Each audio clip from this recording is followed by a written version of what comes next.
Do you ever find yourself stuck in a conversation thinking, oh my goodness, how do I get out of this? Or how do I end this? I need to move on. Yes, and you're trying to nod politely, but inside you're panicking and probably thinking a million things.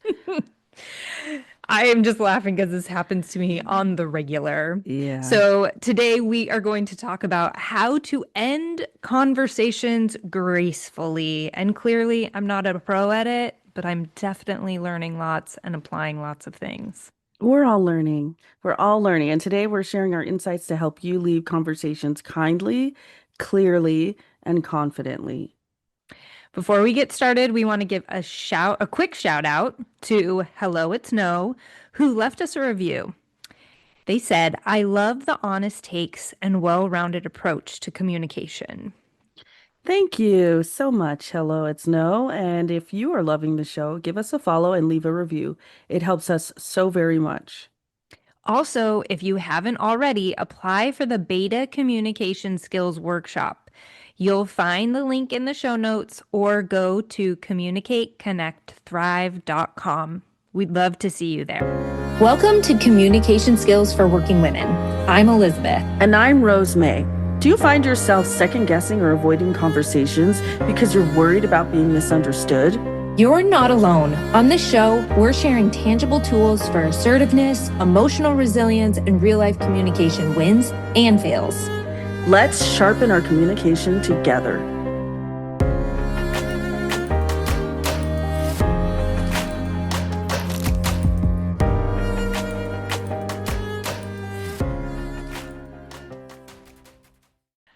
I used to be, and sometimes I still am terrible at ending conversations. It's sometimes tough for me, not all the time tough for me, but I didn't realize that so many people struggled with it to the extent that I think is necessary for us to have an episode about. Well, it was our conversations that this came up, that it was like you were surprised at how hard it is for me to Yeah, end a conversation. And we were just like, we have to talk about this on the yeah. show. It has never come naturally for me. It's something that like I've had to notice other people doing Oh, and then implement what those people do. And the other day I was in the car and my daughter was on the phone and she had it on speaker and I'm listening to her talk back and forth. And these are two teenagers talking. And she just beautifully was like, okay, well, I'm going to let you go. And she hung up the phone and ended the conversation. And the thought I had was like, where did you learn that? I would not have known how to do that as a teenager. And so this is a life skill that hmm, we are definitely teaching today. absolutely. And I mean, it is learnable. And when you do it well, you're able to protect your time and your relationship. I don't even know that I wish I could say that it was something that was learned for me. I think I just get tired and I'm like, I'm done, and then I'll leave. Yeah. Um, anyway, so I'll tell you a story though that where this wasn't the case. So I was walking from I was leaving work and I had to be somewhere and I had to be like the opposite side of town and I was in a hurry. But as I was walking through the hallway, I noticed someone that I really enjoy talking to who I haven't seen in a while, who needs a little bit of extra care. This is just a person who lives alone. They're a little bit older. They have a community, a neighborhood community, but they need people in their lives. They need people to check up on them, and I'm regularly busy, so I don't make time to check up after work. And so as I was walking through the hallway, I thought to myself, oh man, I really got to stop and talk, but I do not have time. But I know I need to acknowledge this person. I just know that I need to check in. So I was planning this. This is a really long corridor, actually. I was planning this as I was walking. I was like, how am I going to start this conversation and how am I going to end this conversation? Because I need to keep moving. I cannot be late to this next place that I have to be. So I walked through the hallway and I acknowledged him. I said, hey, how's it going? And he responded back. And I was like, I am so glad I ran into you. I love seeing your face here. It's not often that I get to see your face here. I'm in a really big hurry. And so I have to go. But I want you to know that I'm so glad that I saw you today. And I just kept walking, and he was like, no, keep going, keep going. You got to get where you need to get. And before I got to this point, though, I was like, oh my gosh, he's gonna think that I'm like being a jerk because I'm literally gonna have to keep walking. I cannot stop. And the reason I can't stop is because if we stop and talk, we will talk for hours. I just Right. know that's just the level of our relationship. But I did not have the time to stop. So I did. I just said, I'm so sorry.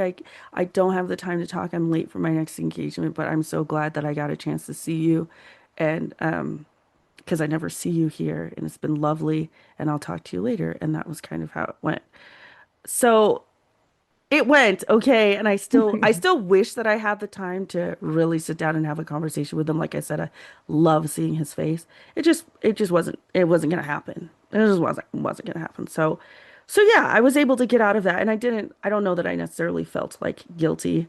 I just wish that I had more time to spend with him, but sometimes that's the way it is.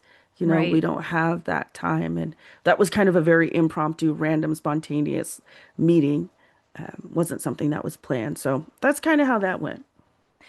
I think this will be really interesting to walk through our 6 step communication framework to this is the 6 steps that we'll be going through in our beta communication skills workshop and that we work with clients on. And I also just think too, Rose, in that story, you had clarity of your objectives of the day and you had clarity of your relationship with this individual.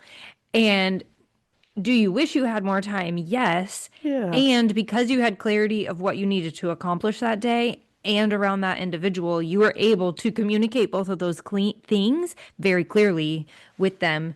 And so that clarity step in all things that we do in life is just really important. And it allows us then to use our frontal lobe, to use executive function, to be able to make things instead of getting wrapped up in the, oh my gosh, I wish I would have like Yeah, you could the go on and on feeling guilty about, right? right, Yeah. right. Yeah. Or even the back and forth in that moment of like, okay, I'm just going to stay and talk to them because Right. they're more important. But you had clarity. Both things that I have today are important. Yeah. And I can communicate that. Like you communicated to this individual that they were important to you and that you were so glad to see them. Yeah. Yeah. So I just think it's important to recognize that clarity helps us make good decisions. Mm-hmm. And you can you can meet needs without having to spend a lot of time because that person still probably felt really good that you expressed how happy you were to see them. I hope so. And I'll see Yeah. them again. It'll be fine. It'll be fine. Yes, it I'm will not be. worried So about it. let's walk through our 6 step communication framework. Okay, so step one, get clear on your goal. All right. So if the goal is that you want to end communication or you want to end your conversations confidently and kindly, that's your goal. Okay. I want to end conversations confidently and kindly without guilt. Right. And just for clarity, guilt implies that you've done something wrong. Right. And so even just being clear about like some of the things that we think are socially wrong are actually not wrong. We're committed to other things, but the goal here is that we want to end our conversations confidently and kindly without guilt. Okay. Mhm. Remove all that awkwardness. Mm-hmm. So, one thing to also consider is you may not know exactly your communication gaps. You may think, like, I can do all of this, or I have no problem in that area. In the beta communication skills workshop, we offer a specific communication skills gap assessment, which will uncover some of or bring awareness to some of the skill gaps that you may experience in your communication habits and behaviors. So that's step one, get clear on your goal. Step two is to notice what you're doing now that's working against your goal. Oh my gosh, why can't I speak today? Notice what you're doing now that's working against your goal. What are your current actions? What are you doing or not doing that is actually in opposition to goal step number one? Yeah. So I talk way too much. If I'm wanting to end a conversation confidently and kindly, I will get too nervous sometimes and I just keep talking.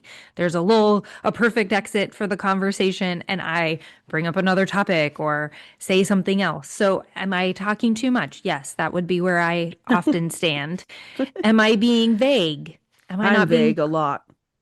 I am vague a lot. And sometimes it's, yeah, I recognize that maybe a couple weeks ago. I'm like, oh, what I'm saying is really vague because they are not getting the hint that I need to go. I need to be much more direct because I gotta go.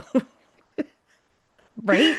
That's the thing, though. It is a thing. And then there's just avoiding conversations altogether. Like, see someone, oh, stop, turn around, go the other way. There's another exit out of this building instead Yep. of even having an interaction. Yeah. So, what are the things that we are doing or not doing that work for or against our goal of wanting to end conversations kindly, confidently, and without any guilt? Right. So if you're staying too long, you're definitely not ending a conversation without guilt. If you're being vague, you're definitely not being confident and clear. And if you're avoiding the conversation together, you're not learning the skill. So even those three things are like actively working against wanting to end the conversation confidently and and clearly and kindly. Hmm. The next step is identify your fears, right? So, what are the worries that you have in relation to ending conversations confidently and kindly without guilt? I think for me, identifying the fears, it's I have fear around ending it and feeling weird and awkward, right? And Mm, so I'm afraid if I end it confidently, that people will think I'm rude or that I'm going to hurt their feelings, that I didn't give them enough time, or that I didn't really get to the root of whatever we were meant to talk about. And so this is revealing, just even as I'm saying these things, I'm like, okay, actually, I do have worries about ending it confident and kindly. This is where some mm. of those things really come up where that reveal what's holding us back. Why don't I do these things? Because I don't want people to think I'm rude. Quick pause. We've got something exciting for you. We're taking a select few individuals for our brand new communication skills workshop to help you get clear, confident, and improve those communication skills so you can thrive at work and at home. We are only taking a small group through this first round, and it's at a deeply discounted price. You will never ever see this price again. This means you'll save money, get our focused attention to help you break free from the patterns that keep you stuck, and finally communicate with confidence and authenticity. Spots are limited, so apply now through the link in the show notes. Yeah, well, I think that like being able to even name that and name those worries really helps you see what's running the show. You are motivated by step three, your worries, and step four, your hidden commitments. Hmm. And those hidden commitments are like the unspoken rules that we live by, or that I live by. We all live by. One of them could be I have to make everybody comfortable. So I'm going to stand here Mm-hmm. uncomfortably and keep talking because I think it's making them comfortable, Mm-hmm. Yeah. Yeah. which I hear, probably isn't. yeah, and like just even unspoken rules such as I can't be the one to end the conversation, right? Like, or if you're thinking about maybe even speaking to a superior in terms of like your work or, um, I don't know, even just speaking to a male. I know oftentimes that happens. Like, I don't want to be the one to end the conversation. Like, he's got to end the conversation, or my boss needs to end a conversation, which probably is kind of true in some situations, but for the most part, you can end a conversation on your own, right? Those are the rules. Like I can't be the one to end the conversation. The social rule or the social what I perceive to be the social rule is that I must stay here until this conversation ends with someone else ending the conversation, right? Right. Which is directly conflicting with your goal of leaving gracefully or authenticity or whatever it is that you've identified in step one. And so step five is to experiment, right? It's the opportunity to practice. You pick a low stakes situation and prepare a clear, kind exit line. And that can sound like, hey, this has been great. I'm gonna head out.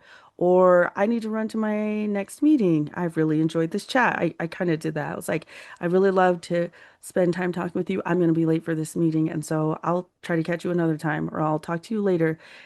If you can just choose like a really low stakes situation to practice and experiment, it can really help you to build confidence and it can help you to figure out like what is your personal way of exiting a conversation. Mhm. My personal way of exiting a conversation is literally, okay, I'm gonna go. I'll talk to you later. I just have that line, and that is actually very true to me because I'm like, yeah, I'm done with this conversation. And it's not me trying to be rude, but sometimes I'm like, if I stand here anymore and pretend like I have more to say or like I'm interested in saying, I feel people will recognize that part of me that's not authentic. I know people will recognize that part of me that's not authentic, and it doesn't feel good to me.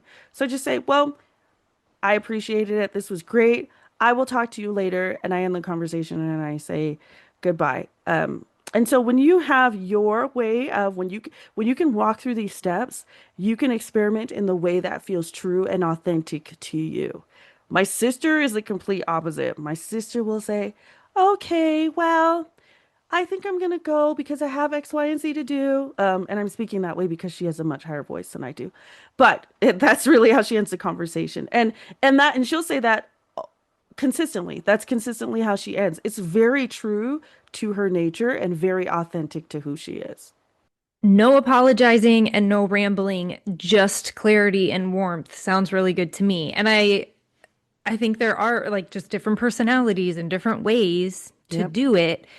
I my ending is very similar to yours of just, hey, I'm gonna run. I have to go now. I used to explain why and what I was doing to everybody and Yeah. everything.